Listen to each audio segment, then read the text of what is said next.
hear the sound of your heartbeat. I can hear it now. I can hear it now. I hear the sound. I can hear it now. ഇപ്പം നമ്മളിന്ന് ഉണ്ടാക്കാൻ പോകുന്നത് ഒരു മീൻ കറിയാണ്. Kottayam style കൊടമ്പുളി ഇട്ടിട്ടുള്ള ഒരു ചുവന്ന മീൻ കറിയാണ്. അപ്പം അതിന് വേണ്ടിയിട്ട് ഞാൻ വലിയൊരു കഷ്ണം, അത്യാവശ്യം വലിയൊരു കഷ്ണം ഇഞ്ചി എടുത്തിട്ടുണ്ട്. പിന്നെ ഒരു 8-9 അല്ലി വെളുത്തുള്ളി, 8 ചുവന്നുള്ളി. ഇത് നാട്ടിലൊക്കെ കിട്ടുന്നതിനേക്കാളും കുറച്ച് വലുതാണ്.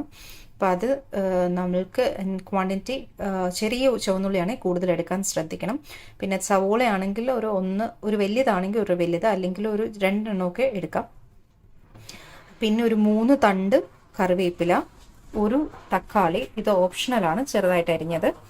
പിന്നെ 2 പച്ചമുളക്, ഇത് എരിവ് കൂടുതലായതുകൊണ്ടാണ് ഞാൻ കീറിയിട്ടാത്തത്. പിന്നെ ഒരു നുള്ള് ഉലുവ, ഒരു അര ടീസ്പൂൺ മഞ്ഞൾപ്പൊടി, 1/4 ടീസ്പൂൺ മല്ലിപ്പൊടിയും ആവശ്യമുണ്ടെങ്കിൽ മാത്രം എടുത്താൽ മതി. ഇത് നിർബന്ധമുള്ള ഒരു ഇൻഗ്രീഡിയൻ്റ് അല്ല. മല്ലിപ്പൊടി ചേർത്ത് കഴിഞ്ഞാൽ ഒരു ചെറിയ കൊഴുപ്പ് കിട്ടും, അതുകൊണ്ടാണ് അത് ചേർത്തിരിക്കുന്നത്. പിന്നെ ഒരു 3 ടേബിൾ സ്പൂൺ മുളക് പൊടി, ഇത് കാശ്മീരി ചില്ലി പൗഡറാണ്. അതുപോലെ ഞാൻ ഇവിടെ ഒരു 3 കുടംപുളി എടുത്തിട്ടുണ്ട്. ഇതിപ്പോൾ ക്ലീൻ ചെയ്തിട്ട് 2-3 പ്രാവശ്യം ചൂടുവെള്ളത്തിൽ ക്ലീൻ ചെയ്തിട്ട് ചൂടുവെള്ളത്തിൽ ഉപ്പിട്ട് വെച്ചിരിക്കുന്നതാണ്. അപ്പം ഇതിന് കറ ഇറങ്ങിയിരിക്കുന്നതാണ്. ഇത് കണ്ടു കഴിഞ്ഞാൽ അഴുക്കാന്ന് തോന്നും, പക്ഷേ ഇതിൻ്റെ പുളി കറ ഇറങ്ങുന്നതാണിത് ചൂടുവെള്ളത്തിൽ കുറേ നേരം വെച്ച് കഴിയുമ്പോൾ. അപ്പം ഇനിയിപ്പോൾ നിങ്ങൾക്ക് ഇങ്ങനെ വേണ്ടാന്നുണ്ടെങ്കിൽ ഇങ്ങനെ ഇട്ട് വെച്ചിട്ട് അത് പിന്നെ ഞരടി ഒന്നുകൂടെ ക്ലീൻ ചെയ്തിട്ട് അതിനകത്തിടാം.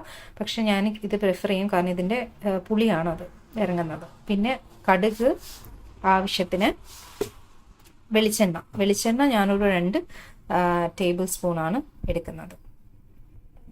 പിന്നെ ഇതിൻ്റെ മെയിൻ ഇൻഗ്രീഡിയൻറ്റ് മീനാണല്ലോ. അപ്പോൾ ഇത് ഞാൻ എടുത്തിരിക്കുന്ന ആവൂലിയാണ്. ഇതൊരു 1 കിലോ ആവൂലിയുണ്ട്. ചെറിയ കഷ്ണങ്ങളായിട്ട് മുറിച്ചിട്ടുണ്ട്. ക്ലീൻ ചെയ്ത് ചെറിയ കഷ്ണങ്ങളായിട്ട് മുറിച്ച് കഴുകി വൃത്തിയാക്കി വെച്ചിരിക്കുന്നതാണ്. ഇതിൻ്റെ തൊലിയൊന്നും കളഞ്ഞിട്ടില്ല. പിന്നെ ഇതിൽ ചേർക്കാൻ വേണ്ടിയിട്ട് ഞാൻ തേങ്ങാപ്പാലിൻ്റെ പൊടി, ഇത് മാഗിയുടെ പൊടിയാണ്. ഇതൊരു 5 ടേബിൾ സ്പൂൺ, 8 ടേബിൾ സ്പൂൺ എന്നാണ് അവർ കണക്ക് പറഞ്ഞിരിക്കുന്നത്. ഞാൻ ഒരു 5 ടേബിൾ സ്പൂൺ പൊടി എടുത്ത് വെച്ചിട്ടുണ്ട്. ഇതിലേക്ക് ചൂടുവെള്ളം ഒഴിച്ച് തേങ്ങാപ്പാലാക്കണം. അപ്പം തേങ്ങ കിട്ടാനുള്ളവരാണെങ്കിൽ തേങ്ങാപ്പാൽ ഉള്ളവരാണെങ്കിൽ ഒരു അരമുറി തേങ്ങയുടെ പാലാണ് വേണ്ടുന്നത്.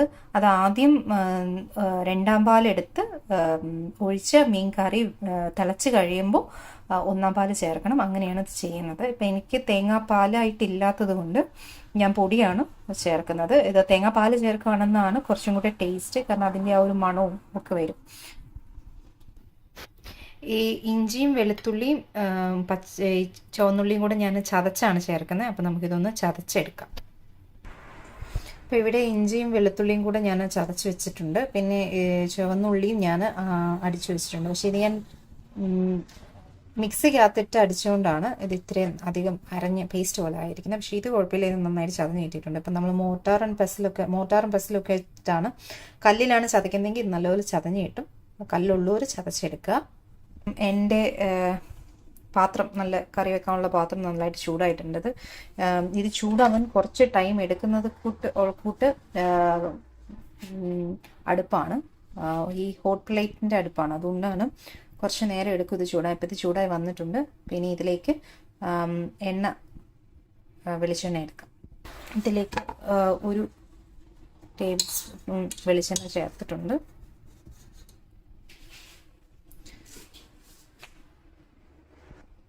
ഇതിലേക്ക് 2 ടേബിൾ സ്പൂൺ എണ്ണ ചേർത്തിട്ടുണ്ട്. എണ്ണ നന്നായിട്ട് ചൂടായി വരുന്നുണ്ട്. അപ്പോൾ ഇതിലേക്ക് നമുക്ക് കടുക് ചേർക്കാം. ഇതിങ്ങനെ കുഴിയുള്ള പാത്രമൊന്നുമല്ല, അതുകൊണ്ടാണ് ഇതിങ്ങനെ പൊട്ടുന്നൊന്നും നമുക്ക് അത്ര കാണാൻ പറ്റാത്തത്. പിന്നെ അതിലേക്ക് എടുത്ത് വെച്ചിരിക്കുന്ന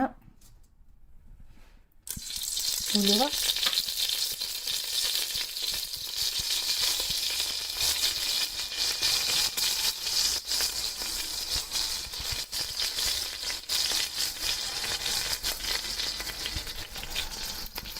ചേർക്കാം.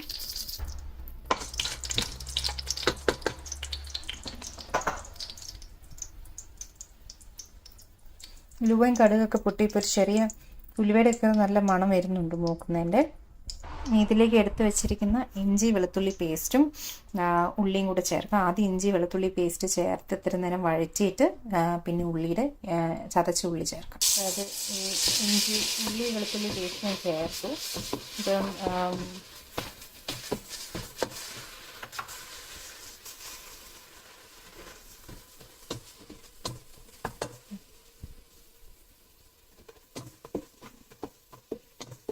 ഒന്ന് വഴറ്റി ജസ്റ്റ് ഒന്ന് വഴന്ന് വരുമ്പോൾ അതിൻ്റെ ഈ പച്ച മണമൊക്കെ മാറുന്നതിൻ്റെ ഒരു സ്മെല്ലൊക്കെ വരുന്നുണ്ട്.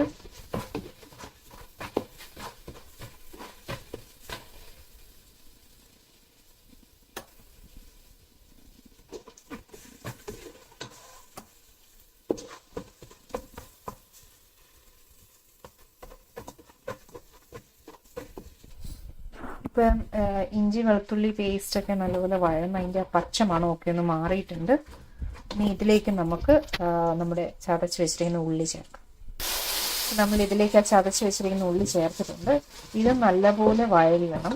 അപ്പം സവോളയാണെങ്കിൽ ഇതൊരു പച്ച നിറമൊക്കെ മാറി ഒരു ട്രാൻസ്പെറൻറ്റ് കളറായാൽ മതി.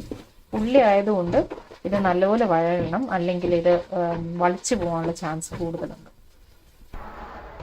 ഇതൊക്കെ നല്ലപോലെ നമ്മളിങ്ങനെ ഇളക്കി ഇതിൻ്റെ പച്ച മണമൊക്കെ മാറണം, അത്രയും വഴറ്റിയെടുക്കണം. അപ്പം ഇവിടെ നമ്മുടെ ചുവന്നുള്ളിയൊക്കെ നല്ലപോലെ വഴന്ന് വന്നിട്ടുണ്ട്. അപ്പം ഇത് കരിഞ്ഞു പോയിട്ടില്ല. പിന്നെ ഞാനൊരു ടിപ്പ് പറഞ്ഞുതരാം. ഇങ്ങനെ ഒത്തിരിയൊക്കെ അറിഞ്ഞു പോയി എന്ന് വിചാരിക്കുക. എൻ്റെ പോലെയുള്ള അവസരങ്ങളിൽ ഇതിങ്ങനെ കുറച്ചധികം അറിഞ്ഞു പോയിട്ടുണ്ടെങ്കിൽ ഇങ്ങനത്തെ സ്റ്റൗ ആകുമ്പോൾ ഹോട്ട് ലൈറ്റ് ഒക്കെ ആകുമ്പോൾ ഇതിനെ നമുക്ക് ചൂടൊക്കെ കൺട്രോൾ ചെയ്യാനായിട്ടുള്ള ഇത് ഭയങ്കര കുറവാണ്. നമ്മുടെ നാട്ടിലെ ഗ്യാസ് സ്റ്റൗ പോലെ ഇത് അങ്ങനെ ചൂട് കൺട്രോൾ ചെയ്യാൻ പറ്റില്ല. അപ്പം അതുകൊണ്ട് അങ്ങനെയുള്ളപ്പോൾ 1-2 ടേബിൾ സ്പൂൺ ചൂടുവെള്ളം ഇതിനകത്തേക്ക് ഒഴിച്ചു കൊടുത്താൽ മതി. അപ്പോൾ ഇതിങ്ങനെ കരിയാണ്ട് നമുക്ക് നല്ലപോലെ വഴറ്റിയെടുക്കാൻ പറ്റും. ഇതിങ്ങനെ കരിഞ്ഞിട്ടില്ല, അധികം ഒന്നും താഴെ പിടിച്ചിട്ടുമില്ല, കരിഞ്ഞൊന്നും പോയിട്ടില്ല, എന്നാൽ നന്നായിട്ട് വഴന്ന് വന്നിട്ടുണ്ട്. അപ്പം ഞാൻ ഇതിനകത്തൊരു 2 ടേബിൾ സ്പൂൺ ചൂടുവെള്ളം, തിളപ്പിച്ച വെള്ളം ഒഴിച്ചു കൊടുത്തിട്ടുണ്ടായിരുന്നു. അപ്പം അതും കൂടെ ഒഴിച്ച് കഴിയുമ്പോൾ ഇതിനകത്തൊരു വെള്ളത്തിൻ്റെ ഒരു നനവ് കഴിയുമ്പോൾ പെട്ടെന്ന് ഇത് വെന്ത് പച്ചവെള്ളമൊക്കെ പോയി നല്ലപോലെ വഴന്ന് കിട്ടും, അധികം കരിഞ്ഞു പോവാതെ. ഈ കാണുന്നത് ഇത് വെള്ളമല്ല, ഈ കാണുന്ന താഴെ കിടക്കുന്നത് ഇത് നമ്മൾ ആദ്യം ഒഴിച്ചു കൊടുത്ത എണ്ണ തെളിഞ്ഞതാണ്. ഇത് നല്ലപോലെ മൂത്തിട്ട് എണ്ണ തെളിഞ്ഞാണ്. ഉള്ളി ആകുമ്പോൾ നല്ലപോലെ മൂപ്പിക്കാൻ ശ്രദ്ധിക്കുക, അല്ലെങ്കിൽ മീൻകറി പെട്ടെന്ന് വലിച്ചു പോവും. ഇപ്പം സവോളയാണെങ്കിൽ ഒന്ന് ആ നിറമൊക്കെ ഒന്ന് മാറി ഒന്ന് ട്രാൻസ്പെറൻ്റ് ആയാൽ മതി. ഉള്ളി ആകുമ്പോൾ ഇച്ചിരി മൂക്കണം. ഇനി ഇതിനകത്തോട്ട് നമുക്ക് കുറച്ച് കറിവേപ്പില ചേർത്ത് കൊടുക്കാം.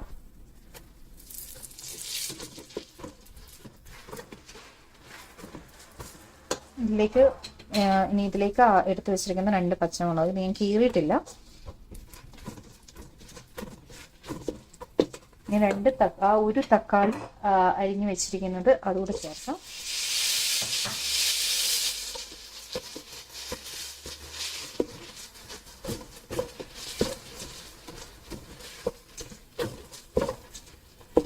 ഇനി ജസ്റ്റ് ഇതൊന്ന് അടച്ച് വെച്ച് 1 മിനിറ്റ് ഒന്ന് വേവിക്കുക, തക്കാളി ഒന്ന് വേവാൻ വേണ്ടിയിട്ട്.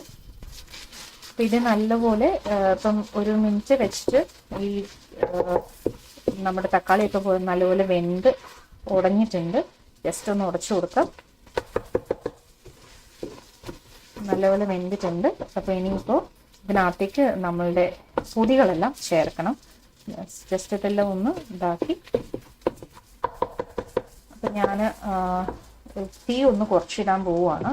കാരണം ഇതിൻ്റെ ചൂട് അങ്ങനെ വലിയ കൺട്രോളൊന്നും ചെയ്യാൻ പറ്റില്ല, എന്നാലും ഞാൻ നല്ലപോലെ കുറച്ചിടാൻ പോവുക, അല്ലെങ്കിൽ പെട്ടെന്ന് ഈ പൊടികളൊക്കെ ഞാൻ കരിഞ്ഞു പോകും. അപ്പം നമുക്ക് ഇതിനകത്തോട്ട് ആദ്യം മഞ്ഞൾപ്പൊടിയാണ് ചേർക്കേണ്ടത്. ഞാൻ മഞ്ഞൾപ്പൊടി ചേർത്തു. ഇനിയിപ്പോൾ നമുക്കൊന്ന് ഇളക്കി കൊടുക്കാം. ഇതൊന്ന് ജസ്റ്റ് ഒന്ന് വഴറ്റാം. അതിനുശേഷം ഇനി ഇതിലേക്ക് മുളക് പൊടി ചേർക്കണം.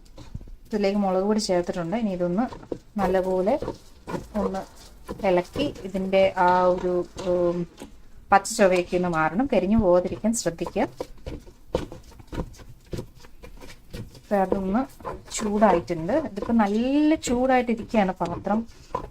ഞാൻ തീ കുറച്ച് വെച്ചാണെങ്കിലും, അപ്പോൾ അതുകൊണ്ട് ഒന്ന് ശ്രദ്ധിക്കുക, ഇത് കരിഞ്ഞു പോകാതെ ശ്രദ്ധിക്കണം. ഇനി ഇതിലേക്ക് അല്പം മല്ലിപ്പൊടി കൂടി ബാക്കിയുണ്ട്, അതും കൂടി ഇടാം.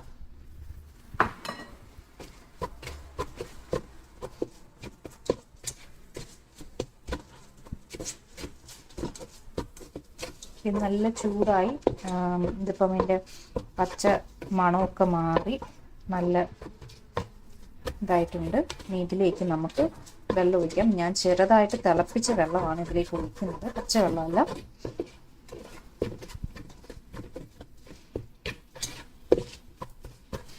സോറി, ഇപ്പം ഞാൻ ആദ്യം എൻ്റെ ഈ ഇങ്ങനെ പുളിയൊക്കെ ഇറക്കി വെച്ചിരിക്കുന്ന ഉപ്പിട്ട പുളിവെള്ളം അതിലേക്ക് ഒഴിക്കുവാണ്.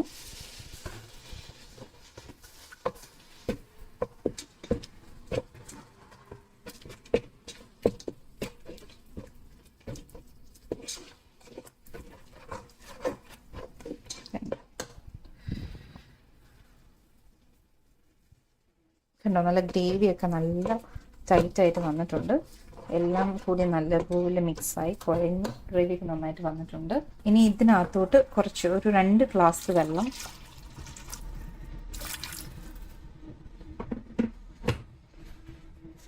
ഒഴിച്ചു കൊടുക്കാം.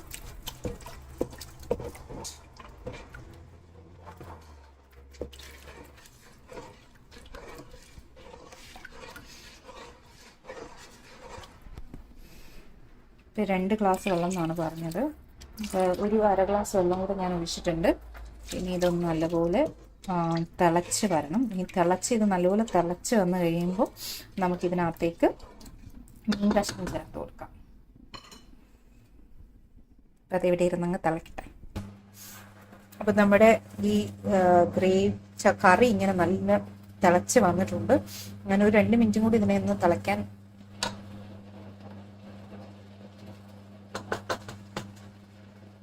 2 മിനിറ്റും കൂടി ഞാൻ ഇതിനെ ഒന്ന് തിളയ്ക്കാൻ അനുവദിക്കും. എന്നിട്ട് നമുക്ക് മീൻ കഷ്ണം ഇട്ട് കൊടുക്കാം. ഇതിവിടെ നന്നായിട്ട് തിളച്ച് വന്നിട്ടുണ്ട്. അപ്പം ഇതിലേക്ക് നമുക്ക് മീൻ കഷ്ണങ്ങൾ ഇട്ട് കൊടുക്കാം. ഞാൻ ആദ്യം കുക്ക് ചെയ്യുമ്പോൾ ഞാൻ ധാരാളം വെള്ളം ഒഴിക്കുമായിരുന്നു. എന്നിട്ട് ഇങ്ങനെ കറി നീണ്ടു പോവുമായിരുന്നു. അപ്പോൾ ആദ്യമായിട്ട് കുക്ക് ചെയ്യുന്നവർ എനിക്കങ്ങനെ ഒരു ഡൗട്ട് ഉണ്ടായിരുന്നു, കറിയിൽ മീൻ മുങ്ങി കിടക്കണ്ടേന്നൊക്കെയുണ്ട്. അപ്പം ഈ മീനിൽ നിന്നും കൂടെ കുറച്ച് വെള്ളം ഇറങ്ങും. അതുകൊണ്ട് അധികം വെള്ളം ആദ്യമേ ഒഴിക്കേണ്ട ആവശ്യമില്ല. അപ്പം നമുക്ക് മീൻ കഷ്ണങ്ങൾ ഇട്ട് കൊടുക്കാം.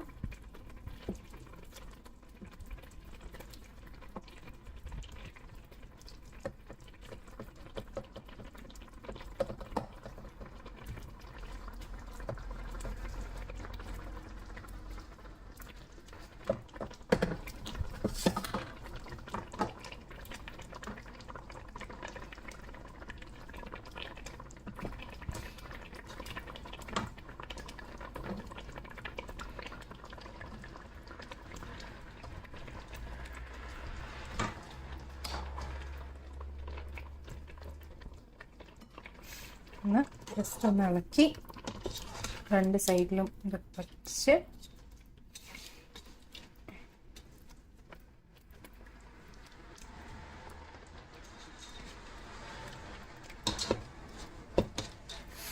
ഇനി നമുക്ക് ഇതൊന്ന് അടച്ച് വെച്ച് ഒന്ന് വേവിക്കാം. ഒരു 2-3 മിനിറ്റ് അടച്ച് വെച്ച് വേവിച്ചാൽ മതിയാവും. അത് കഴിഞ്ഞിട്ട് നമുക്ക് ഇത് വെന്തോന്നൊക്കെ നോക്കിയിട്ട് പിന്നെ ബാക്കി ചെയ്യാം. ഇതിപ്പോൾ പതിയെ തിളച്ച് തുടങ്ങിയിട്ടുണ്ട്. ഇതിനകത്തോട് ഞാൻ അല്പം ഉപ്പ് ചേർക്കുകയാണ്. നേരത്തെ ഉപ്പ് ചേർത്തിട്ടുണ്ടായിരുന്നില്ല. ആകെ ചേർത്തിരുന്നൊരു 1/4 ടീസ്പൂൺ ഉപ്പ് ഞാൻ കുടംപുളിയുടെ കൂടി ഇട്ട് വെച്ചിട്ടുണ്ടായിരുന്നു. അത്ര ഉപ്പ് ചേർത്തില്ല, വേറെ ഉപ്പ് ചേർത്തില്ല. അപ്പം ഞാനൊരു 1/4 ടീസ്പൂൺ ഉപ്പും കൂടി ഇപ്പോൾ ചേർക്കണം.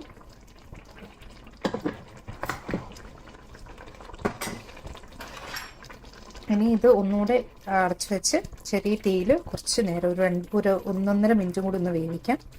അപ്പോൾ ഒരു 2 മിനിറ്റ് ആയിട്ടുള്ളൂ.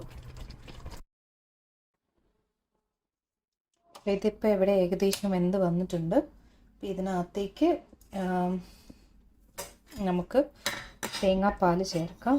അപ്പം ഞാൻ ആദ്യമേ പറഞ്ഞിട്ടുണ്ടായിരുന്നു, അപ്പം നിങ്ങൾ ശരിക്കുള്ള തേങ്ങയുടെ പിഴിഞ്ഞെടുക്കുന്നതാണെങ്കിൽ അതിൻ്റെ 2ാം പാൽ ആദ്യം ചേർക്കുക. വെള്ളത്തിന് പകരം 2ാം പാൽ ചേർത്ത് ഇതിങ്ങനെ മീൻ കറിയാക്കിയിട്ട് 1ാം പാൽ ഇത് വെന്ത് കഴിയുമ്പോൾ അതിലേക്ക് ചേർക്കണം. അപ്പം ഞാനിവിടെ മാഗിയുടെ തേങ്ങാപ്പാലിൻ്റെ പൊടിയൊക്കെ കലക്കി വെച്ചിട്ടുണ്ട്. നമുക്കതൊന്ന് ചേർക്കാം.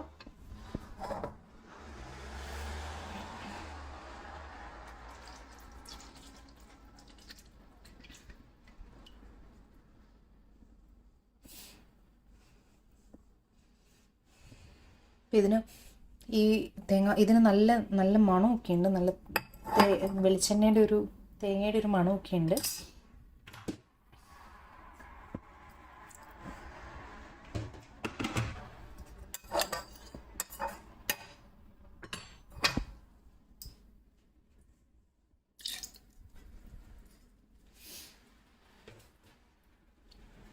ഇനി ഇത് വളരെ ചെറിയ തീയിൽ ഞാൻ കുറച്ച് കറിവേപ്പിലയും കൂടെ അവസാനം ഇട്ട് വളരെ ചെറിയ തീയിൽ ഇതൊന്നുകൂടെ ഒന്ന് ചൂടാക്കാൻ പോവുക. ഇത് തിളയ്ക്കണ്ട, ഇനി തേങ്ങാപ്പാൽ ഒഴിച്ച് കഴിഞ്ഞിട്ട് ഇതിനെ തിളപ്പിക്കണ്ട, ഒന്ന് ജസ്റ്റ് ഒന്ന് ചൂടായാൽ മതി.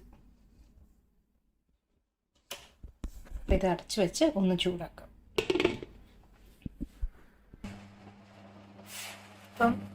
അപ്പം മീൻ കറി ഇവിടെ റെഡി ആയിട്ടുണ്ട്. ഇതിപ്പം ചൂടായിട്ടുണ്ട്. ഞാൻ എൻ്റെ ഇടയ്ക്ക് ഉപ്പ് നോക്കിയിട്ടുണ്ടായിരുന്നു, ഉപ്പ് കുറവായിരുന്നു. അപ്പം ഞാനൊരു 1/4 ടീസ്പൂൺ ഉപ്പും കൂടെ ചേർത്ത് കൊടുത്തിട്ടുണ്ട്. ഇപ്പോൾ ഉപ്പും പുളിയൊക്കെ ആയിട്ടുണ്ട്. ഇനി ഈ മീനിലേക്ക് ഉപ്പും പുളിയൊക്കെ പിടിക്കാൻ കുറച്ച് സമയം എടുക്കും. അപ്പം നിങ്ങൾ എപ്പോഴാണോ ഉപയോഗിക്കുന്നത് അതിനൊരു 4-5 മണിക്കൂർ മുമ്പെങ്കിലും ഈ കറി ഉണ്ടാക്കാൻ ശ്രദ്ധിക്കുക. ഇപ്പോൾ രാവിലത്തേക്കാണെങ്കിൽ തലേദിവസം വൈകിട്ടൊക്കെ ഉണ്ടാക്കി വെക്കുക. അപ്പോൾ ഇവിടെ നമ്മുടെ മീൻ കറി റെഡി ആയിട്ടുണ്ട്. മീൻകറി നല്ല ടേസ്റ്റി ആയിട്ടുണ്ട്. കറിവേപ്പിലയൊക്കെ ഉള്ളവർ കുറച്ചും കൂടെ അധികം കറിവേപ്പില ഇടുകയാണെങ്കിൽ നല്ലതായിരിക്കും.